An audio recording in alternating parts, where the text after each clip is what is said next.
All these happy, beautiful people, I'm not happy and I've got skin issues and I'm not feeling happy about myself at all. I tended to lock myself away a bit. Blinds down, I was lying in bed, I didn't get out. I was so depressed, just completely lost my appetite. The pressure in my head was just so mad, I fainted. I went to the change rooms and fainted. There is a very fine balance of how healthy and positive it can be for you. I just completely bombed out of university. Was there ever a time where maybe you look back now and you think, I wish I'd have reached out and spoken to somebody about this? Do you think talking to people now has helped you with your mental health? If I had to pinpoint a moment of where my darkest time would be, it would have been... But you never really know what's lying under the surface, do you? Hey guys, welcome back to the Blue Podcast with me, Mackers and Tom. How you doing, mate? Yeah, I'm well today, thank you, mate. How are you? I'm very good. Who have we got on today, mate? Today's guest is my friend Nick. He's a familiar face on the channel, and Nick's got a very interesting journey to sort of tell us about his struggles with mental illness, and also he's a massive Forest fan, so we're definitely going to touch on Forest today. Welcome. Well, to hello, the show, Nick. Yeah, it's a pleasure to be here. Thank you. No, that's absolutely fine, mate. As usual, we'll kick things off with the multiple choice questions. Do you want to just quickly explain to Nick how they work? So we will ask 2 questions each. If you get it wrong, you take a sip of your very cold and fresh water. Yeah, we figured, what is it, 12 o'clock just before 12 o'clock on a Sunday, we didn't really fancy having a big drink, so just water it is. But yeah, big swig of water if you get the question wrong. Yep. Shall I kick things off? Yeah? Yeah, absolutely. And I know Max is a Chelsea fan, so I've tried to tie one of them in to thanks. Chelsea. I hope you get this. Okay. So, who played on loan for Nottingham Forest in the same season that he won the Champions League with Chelsea in 2012? Is it A, Oriol Romeu, rather? Is it B, Ryan Bertrand? Or is it C, Ross Turnbull? Do you know the answer to this? I don't know if I should spoil this for you, but I know Ryan Bertrand played, and I was thinking... Did he get recalled from loan? Because I know he made his Champions League debut in the Champions League final in 2012. Ross Turnbull. I don't remember Ross Turnbull playing for Forest. I don't even know who that is. I'm going to go for Ryan Bertrand. I'll go Ryan Bertrand as well. It is Ryan Bertrand, yeah. Yeah. And Ross Turnbull was your backup goalkeeper, beyond Petr Cech. Was he? Yeah, in the Champions League final, yeah. Wow. Anyway, Mackers, your turn to ask a question. So, my question is, who is my current least favourite Nottingham Forest player? What? Do you have multiple choice questions? Yeah. Okay. Brennan Johnson. Okay. Navas. Yeah. Okay. I've definitely made this question up before this podcast. And who's that? Who's your striker again? Which one? Chris Wood? Yeah, Chris Wood. That's it. Yeah, sorry. So who's your Wasn't current least favourite Forest player? Yeah. Brendan Johnson, Caelan Nelson, Chris Wood. Yeah. Based on the fact you said Brennan Johnson first, I'm going and Brennan struggled to Johnson. think of the other, so I'm going to go for Brennan Johnson. Brendan Johnson. No, it's Chris Wood. What is this guy? This is such rubbish. Right, well, Big swigs. I just forgot his name. That was my bad. I have it written down here. I just, dyslexia. Of course. Yeah. Why is it Chris Wood? I just don't like him. He's very bad. Fair enough, I tend actually, to agree, yeah. Yeah. Yeah, that's actually a very fair point. Okay, my next question. Which Nottingham Forest player won a spot in the Championship Team of the Season in the 21-22 season? Was it A, Brennan Johnson? Or was it B, Jed Spence? Or was it C, Ryan Yates? Could you repeat the question, please? Which Nottingham Forest player won a spot in the Championship Team of the Season in the 2021-2022 season? Okay. See, I wasn't playing FIFA 22 this time. That's frustrating. I'll remain tight-lipped until Mackers. Good man, because I think answers. you know the answer, yeah. I hope you know the answer. Jed Spence? Is that your final answer? Yeah. Nick? Well, I know Ryan Yates was definitely in the Championship Team of the Season, but I'm pretty sure Jed Spence was as well. And Brennan Johnson, I don't think he actually got in the team. I think he was a Young Player of the Year. Yeah. I say yeah, like I know that. Yeah. I think it's a trick question. I think it's both Ryan Yates and Jed Spence. Ryan Yates wasn't listed in there. Ryan Yates was in the Championship Team of the Season. Oh, I've cocked up then, because when I was doing my research earlier, the team of the season I looked at, Ryan Yates wasn't in it. Right, well, yeah. I watched the EFL Awards and the official one. Ryan Yates. I back Gillo then, so I'm going to actually say that you're both right, because I'll give it Ryan Yeah. Yates as well. I should have just gone Scott McKenna or someone, shouldn't I? Made it easy. Your next question, Mackers. How many current players at Nottingham Forest have had obviously a father play for Nottingham Forest before? Is it A1, B2, or C3? One. David Johnson. Brennan Yeah. Johnson, David Johnson. Yeah. Correct, yeah. Okay, beautiful. Yeah, I'm actually quite impressed with the level of detail you include in your questions there. Your research must have been very thorough. Yeah. Was that quick recall to every time I've ever spoken about 6 Forest? hours sleep last night, okay? And I It's run not on that 8. little. Yeah, but it's 6 hours in sleep in the last 4 days in a row. Oh, okay. So I'm tired. I Probably less than that, but guess we'll let you off then, mate. thank you very much. Well, anyway, I think to kick things off with this podcast, Nick, obviously, as we've discussed, you're a massive Nottingham Forest fan. Yes. And you've had a season ticket to Forest for how many years now?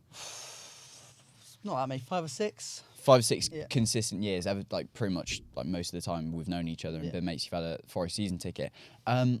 What's your best experience of being a Nottingham Forest fan? I mean, yesterday comes pretty close, equalising with Man City quite late on, but no. It's either between the playoff semi-final against Sheffield United, the home leg, second leg where we went on penalties and our pitch invaded quite naughtily. I don't know if that will incriminate me, but I think you'll be all right.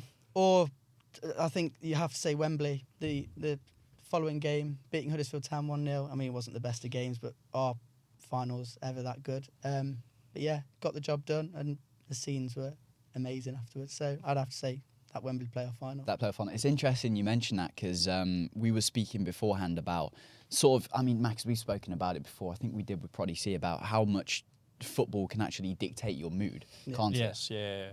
And it's like if your team wins at the weekend, you feel great the rest of the week, and if your team loses, you feel terrible. Yeah. And I mean, Nick, we'll get into more detail later on about your own personal struggles, but with that playoff final in particular, just describe sort of the emotions you were going through before the game and after the game, and how that did sort of determine your mood. Yeah, before obviously I was, as any fan would be, this is nothing to do with the mental illness sort of thing. I was obviously very nervous, looking forward to it as well. But then when we got the job done, I don't know, there was just sort of some sort of emptiness. I didn't feel the way I anticipated I would feel. I didn't feel something that I would do like in previous years where you'd feel that elation and just feel like an absolute buzz. It was just sort of like, it was a nothing. I don't know if that's maybe, I'm sure we'll touch on it later, the antidepressants doing the job where they sort of level you up. They bring you up from a low level, but they also sort of just level you off so you're not high or low. So I felt nothing, but that is also a consequence of the mental illness. You either feel sad with not taking the pills or you feel nothing. So there's not much real choice. It's pretty grim, to be honest. But anyway, I remember thinking throughout the game, if we lose this, I'll be in a very, very dark place. Just because the way I've gotten through the last couple of months has been mainly focused on sort of Forest doing well and just looking forward to the weekend, and that sort of got me through. But I remember thinking, if we lose this, I've got 3 months this summer, there's nothing to concentrate on, and I'll just be so low. I don't know where I'd have been if Forest hadn't won that game. Yeah. Yeah, I can imagine that, to be fair. That sounds tough. And I mean, I remember that with the Chelsea Champions League final for me. Obviously, we won it in 2021, but me, my girlfriend at the time, had gone on a break, which ended up obviously ending the relationship on that day. Mm-hmm. We wanted Swansea to win the playoffs final against Brentford because we would still be at Swansea University. Could have got season tickets, would have been great. They lost. And my mate come down to Swansea for the gate for the Chelsea game, also a Chelsea fan. If all those three things had just completely capitulated, I'd have been like, oh, okay. Yeah, not great. Yeah. But I got lucky, I guess. But the way I felt wasn't sort of a reflection of just, everything, my whole life's about Forest, and like for some fans who haven't experienced mental illness, at the end of the world if Forest lose. No, it was a bit more sinister than that, because obviously what goes on behind the scenes, and Forest is just sort of like a release from the struggle, I suppose. And I just remember thinking, if we don't win this, I don't know what'll happen. So yeah. Yeah, it's really interesting to hear you say that, because obviously a lot of fans at surface level can, like I said before, experience the mood shifts. But when you've got the underlying issues behind it, I guess it exacerbates that, and it boils over even further. Yeah, it does. Yeah. Yes, it does. I tend to find after a win, sort of the day after, it does sort of neutralise any bad. Normally, when I start feel really depressed in my dark moments, and normally when I'm lying in bed at night, just staring at a dark wall and just got nothing to think about except your thoughts. But like when Forest win, like last night, I would concentrate on scrolling through Twitter, looking at everything. It's just a good distraction, and I found that with mental health. I think the biggest antidote to mental illness is just living in the moment. Sort of getting out of your own head and just living in the moment and just thinking about anything other than your own thoughts, and just no, I'm trying to think. Sorry to interrupt this fantastic podcast, but we have an amazing offer for you guys. Firstly, thank you to BetterHelp for sponsoring this video, which is the world's largest online therapy service. To get started, you just need to answer a few questions about your needs and preferences in therapy. That way, BetterHelp can match you with the right therapist from their network. You can message your therapist at any time and schedule live sessions when it's convenient for you. With BetterHelp, you get the same professionalism and quality you expect from in-office therapy, but with a therapist who is custom-picked for you. More scheduling flexibility, and it's at a more affordable price. Get 10% off your first month at betterhelp.com/thebluepodcast, and I've also linked them below in the description. It'd also really help us out back on with the podcast.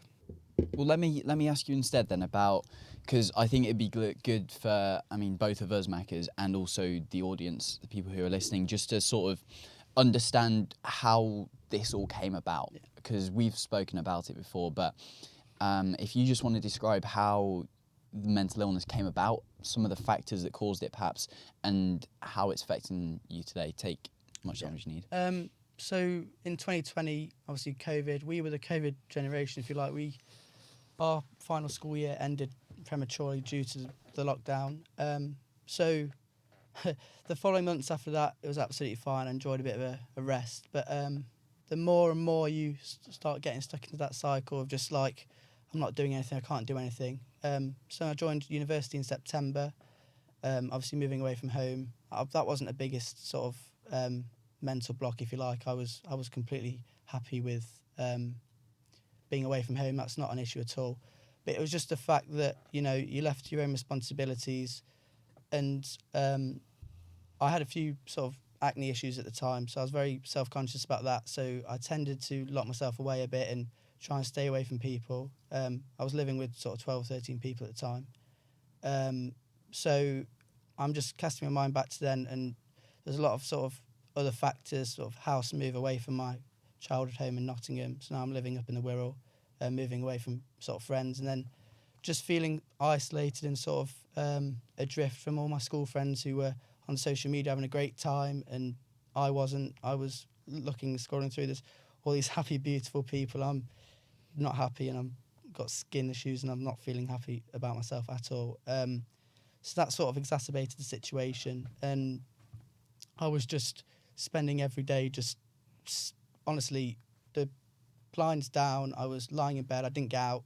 I was so depressed. I probably some days I wouldn't brush my teeth. I wouldn't go out and shower. I was just so sort of void of energy. It was really hard to just, get on with life and just get on with uni. So Christmas came around, and I went back home, and honestly, just my mental health sort of issues had an effect on my physical appearance. I was just, big outbreaks, and just I looked like a war veteran, if you like, or someone who's just sort of been to Afghanistan or something. And my parents could tell right away, because I don't tell my parents much at all, but my parents could tell that something was up when I came back. So they suggested that I suspend my studies and go back the following September. So that's what I did.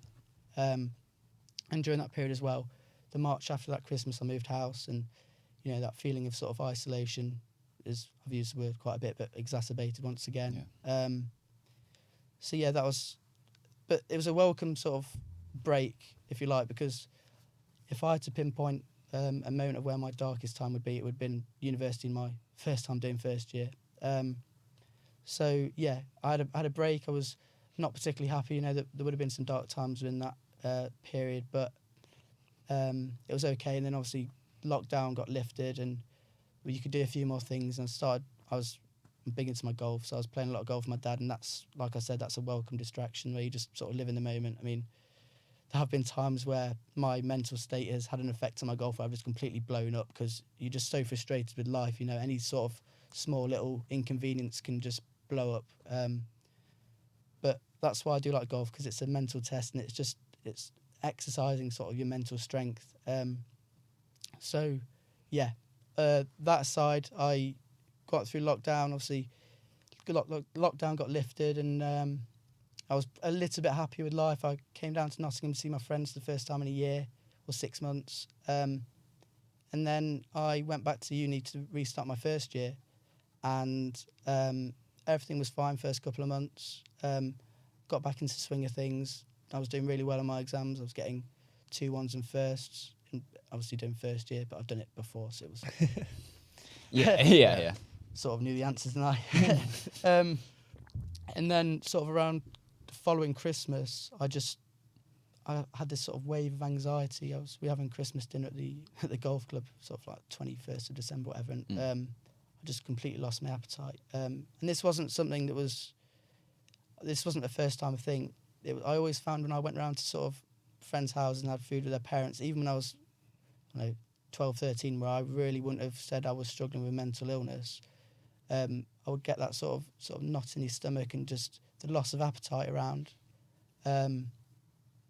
eating food particularly. But that was all it was at the time, and that's all it has been up until the last couple of years. So yeah, it's obviously always been in there, but it's just blown up recently. So that was the first sort of telltale sign that the anxiety was starting to flare up. And then I came back to uni in January, and my anxiety, I remember there's one time where there was breaking point. I was going to the gym quite a lot at the time, and my anxiety was getting so bad. There was one time I was doing sort of hack squats, and the pressure in my head was just so mad. I fainted. I went to the change rooms and fainted, and that was purely just because of the stress levels and the anxiety I was going through. That obviously, in combination with pushing yourself maybe a little bit too hard, that's sort of a sign that, you know, your mental state can also have an effect on your physical state. Massively, yeah. So yeah, those sort of two work in tandem. You know, you hear a lot about sort of working out or doing some sort of physical exercise can have a very good effect on your mental state. So I try and do as much as I can at the moment, but like I said, with the old depression and anxiety and stuff, sometimes it's not the easiest to get yourself involved with new team sports, and going out for jogs and things like that. Sometimes it can be very hard. Yeah. And with exercise as well, there is a balance, because you can overdo it. Yeah. For example, with India, who we had on before, she had anorexia, so she would over-exercise to the point where obviously she got very, very thin. And then also when you have depression, and it's very tough to get out of bed in the morning, not being able to go to the gym. Mm. And therefore there is a very fine balance of how healthy and positive it can be for you. Yeah. And I remember sort of during that February 2021, so that was when I was experiencing my anxiety, so 2022, I'd wake up and I was sort of in the swing of things, you know, in the gym, you feel motivated. I'd get up and go to the gym in the morning, and then I would come back and sort of lay within my own thoughts and go, shit, I need to go to the gym because I'm not feeling good. I'm just getting into this sort of state of mind where just dark thoughts might arise. So I'd be going to the gym 2 or 3 times a day just to run away from my thoughts. And obviously maybe the burnt out sort of effect after going to the gym 2 or 3 times a day maybe increased my stress in the long term, and then maybe had an effect on my anxiety. Because after that period, I couldn't go into uni. I was having panic attacks when I woke up in the morning for no reason. I was the only one in my bed, and like there's no one around. I was having panic attacks then, and my heart was constantly beating out my chest all throughout the day. I could barely see my housemates at the time just because, I don't know, when you're in that sort of state of mind, your instinct is just flight, just stay away from people and just be by yourself. So there's absolutely no chance I was getting into university. And then sort of intertwined with the depression as well, loss of motivation for work, like you're thinking about so many other things, you haven't got time for work. So I just completely bombed out of university, which consequently led to me getting a letter through the door one day notifying me of my termination of studies, which I later appealed and got back in on the grounds of mental health. But obviously I didn't tell the university any of my struggles, because I think just as an instinct of a man, it's just to, keep your mouth shut and just keep going, even if things aren't okay, pretend like they are okay. And like I said, I don't tell my parents many things, so I feared maybe, I don't know, if I told university, they'd find out, they'd tell my parents I've not been doing my work, etc., etc., and my parents wouldn't know the reason why. So yeah, I struggled quite a lot during that period. Do you think talking to people now has helped you with your mental health? Yes, I do. I go counselling once. It's now gone to one every 2 weeks, but it was once a week. And I don't know, I find, I don't know if this is the greatest message for mental health sort of support, because it's, every case is each to their own, you know. It's an individual case by case, but the counselling, I'm not sure it's had the greatest effect with me. Obviously it allows you to get some things off your chest, but I found it was just me sort of drivelling on and talking, and I wasn't really getting much back. I wasn't getting any advice. It was, counselling's basically just a tool just to get things off your chest and try and work it out by yourself. They'll ask some necessary questions about sort of like probing you, but it's up to you to sort of decide what's going on in your own head. But I don't know, I didn't find it that comforting or useful. I don't know, it's still ongoing, so it's early days. I've been going for about 6 to 8 weeks. So it's very hard to tell, so I wouldn't discourage it. It's obviously works for people on case by case. Yeah, absolutely. And while we're on the subject of you obviously expressing yourself to other people and maybe getting that off your chest, I just wanted to take it back to the beginning, when obviously how all these different factors culminated in this complete breakdown and isolation that you put yourself in. So obviously you've had moving house, moving away from your childhood friends and everyone you knew from school, moving to a new university where you don't know anyone, which is daunting in itself for everybody.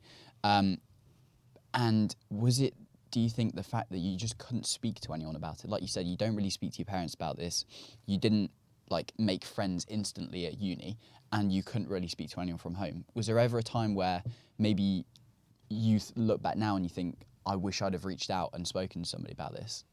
Well, the bad thing is at the time I did reach out to some friends, and they didn't handle it the best, which at the time obviously made me feel even more isolated. I'm reaching out to my friends, people I sort of regard as one of my best friends, and they're not really showing too much interest. So it was tough, because obviously when you ask for help and you don't get it, that's when sort of you go even further into that deep dark hole of just no one cares, like loneliness and just depression, really. No, yeah, and that's so true with the friendship thing. Obviously, it can, if that person had maybe even just spoken to you, I guess, about it more, or tried to find out more. I don't know the exact context, but that could have. Was this quite early on in the whole? It had been about October time, so sort of 4 to 6 weeks in. That could have obviously helped earlier on, and then maybe the latter stuff could have been less likely to happen.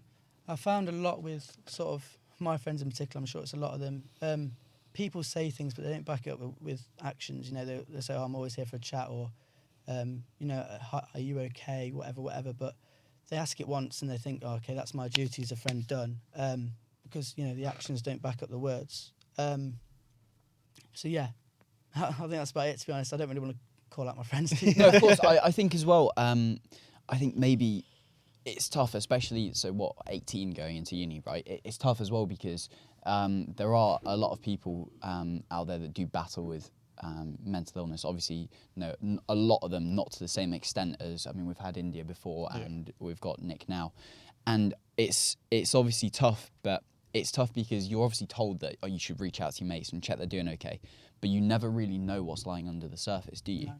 And I mean, I've known you a long time, and it's only when we sit down and we're like, okay, we need to talk about this, that it actually all bubbles to the surface. It's very difficult because you put on like a brave exterior most of the time. Obviously, it's different with people that are new to you and you're at uni and stuff like that. But when you're back with your friends, it's just like we've not missed a day when it's been a couple of years. Yeah. So, what do you think people can do to better make themselves aware of their friends' situations? Well, in general, I think society as a whole can be, I know we talk about mental health a lot, but I think society as a whole can be more accepting of mental health and mental illness, and just, social media is a great example. I know a few people who I know for a fact do struggle behind the scenes, but then on their Instagram they're putting up a happy sort of facade and just, look at me, I'm having a great time. But that's detrimental not only to themselves but also to the other people they don't know who are struggling, that are looking and going, like I said earlier, look at all these happy, beautiful people. I'm not happy, not beautiful. So yeah, that's one thing. I think just people just need to be a bit more honest with themselves about how they're feeling, particularly on social media, because social media is the greatest networking sort of form at the minute. So it's just, social media is one way, and also to answer your question about how can friends sort of reach out to their people that are struggling, just constantly checking up on them, going to see them, and not just, asking, are you okay once and then just leaving it. Sort of prove that your actions will back up your words and just be there for them. The person themselves have a lot of growing to do themselves. They can't just rely on other people, but the friends do need to be there to support them, particularly during their darkest times, and just let them know that, they're not alone. Yeah, that's spot on, actually. Yeah, very good message to put out there. I've had one of my very close friends have some issues recently as well, and the thing that I do now, because I was away for different countries for a few months, so I didn't really I think I wasn't there for the decline, and now what I do is I try and just even play a game with him, give him a call. I want to play, just it's so that I'm always there for if he needs to talk. But even if it's just a couple of hours in the evening, just chilling, I'm not doing anything. Might as well reach out to make sure that they're okay as well. Yeah, and as a friend, you need to be proactive instead of just waiting for other people to call you. You need to go and just check up on people instead of letting people bottle it up and just, staying silent. I think you talk about playing games, playing Xbox. It's a great sort of format just to have a chat and also take your mind off things as well. So you're not just drowning your own thoughts while talking about, oh, I'm feeling a bit low.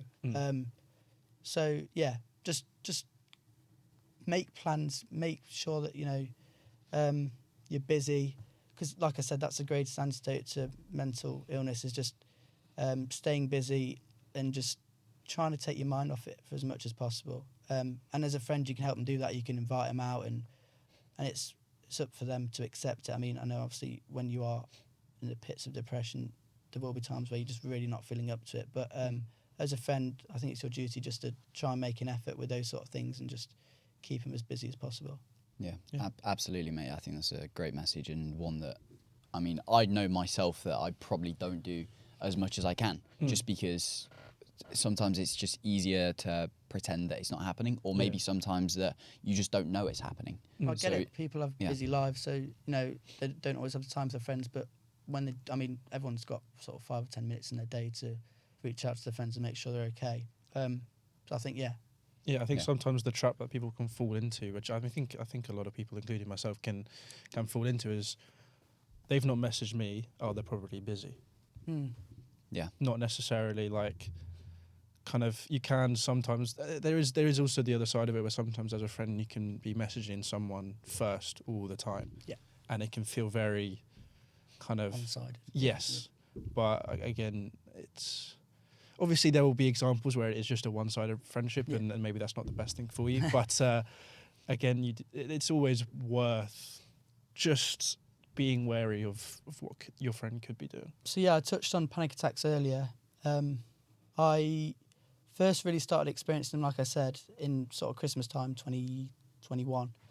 But yeah, there's nothing like the sensation of a panic attack. You sort of the blood rushes to your head. I remember one example actually on the plane, and I think sort of the situations where you can't get out of situation is where the panic attacks are probably more likely to come on. So obviously on a plane, you're God knows how many thousand feet up in the air, and there's literally no way out. You're cramped in.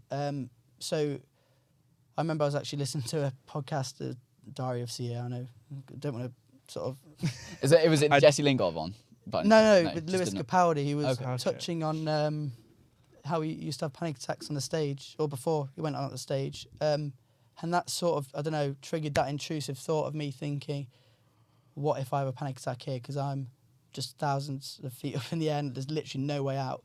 And to be honest with you, the main the main thing of a panic attack is that first intrusive thought of what if. And you're always thinking about the worst possible outcome of a situation, and then sort of the feeling of just dread. You can feel it in your stomach, and a bit of nausea, and just feeling sick to the stomach. Occasionally, like when I was on that plane there, just like a complete like rush of blood to the head. So my head was getting all warm and fuzzy, and I was gagging. I hadn't eaten in the morning because it was an early plane. I was gagging. I couldn't get anything out. It was just terrible, and it's very difficult to get your way out of it. But you do have to just tell yourself you will get through this. It won't last forever. And I've been given some coping mechanisms by my counsellor. You know, slowing your heartbeat down by just breathing, and distraction techniques. So 3 girls' names beginning with B. Just to try and just think about. Do you know what I mean? Just get your mind thinking about something else. And I found actually. I recently went to South Africa. Obviously, a long-haul flight, so that was like my personal Everest, going on a 13-hour flight to South Africa. Might sound a bit nerdy. I used to play chess when I was younger. So I remembered I was thinking on my phone, I'll download the chess app and play chess, because you're always thinking about the next move and thinking sort of what might happen in 3 or 4 goes. So you're just completely transfixed on that game. So I did that whenever I felt anxious, and it really, really started to help. So yeah, I think the main thing when you're struggling with panic attacks is just finding some tools to know you can sort of get out of the situation you're in. And that reassurance of knowing that you can get out of the situation you're in will also prevent the coming on of certain panic attacks, because you know that the situation you're in isn't that daunting after all. Yeah, absolutely. I was going to say as well. So you talked about how there isn't, like, obviously when you're on a plane, the trigger is that you can't get out of it. But you talked as well before about how even when you're lying in your bed and there's nothing particularly going on, but it just occurs. What are the triggers for a panic attack?